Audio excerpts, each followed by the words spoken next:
ka East West Group of Institution Bangalore, ka khot admission na kabanta ka nursing but paramedical course, ka bala itho da ka Indian Nursing Council, ka buy admission ka badunatam, but she's pa percent ka jinyokam. Pila ru ban apply da ka education loan. Ka election ban Jied president ban Īalam ka sangi Samla puli kantai bat shinrang ka war jantia students union WJSU nagabanta samai trekam arjar phunrio arjar phundai la penlong Thangbuli West Jantia Hills District haka life hotrek jemmang arjar phunrio ka union hagani ka sngi kla Jied Samla Everest Langstang nagabanta ka teke kam daga job yagani ka election the palat south pa tam ki vote persha Samla bayulat khongla kani ka election Jied president kani ka basan nagabanta ka union baru Samla Everest de president balai jongka nadu bla sangi ka house nam arjar yagani ka election la penyaj bat penbet penbiang daga election committee haka Īalam ba alban ke kashnga kumu chairman uba murti khrem secretary nalor kiwe pan ka election committee kani ka sngi kala ai ka pre appointment letter show Samla Everest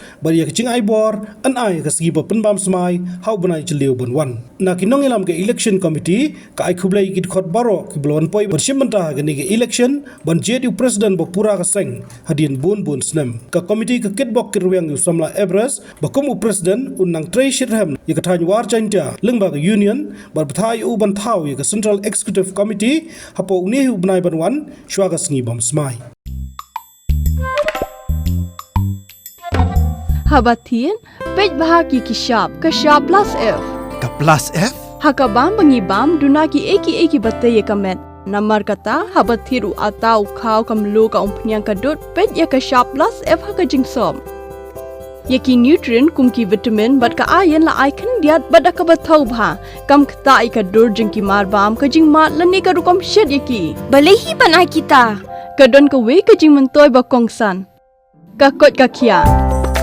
ka nutrition ba kham bha ka jing im ba kham bha pendon kam daki mar bam don ka sharp plus F menta ka sni Lawan Ra Shafi Lyngba ko office jong commissionerate of food safety Meghalaya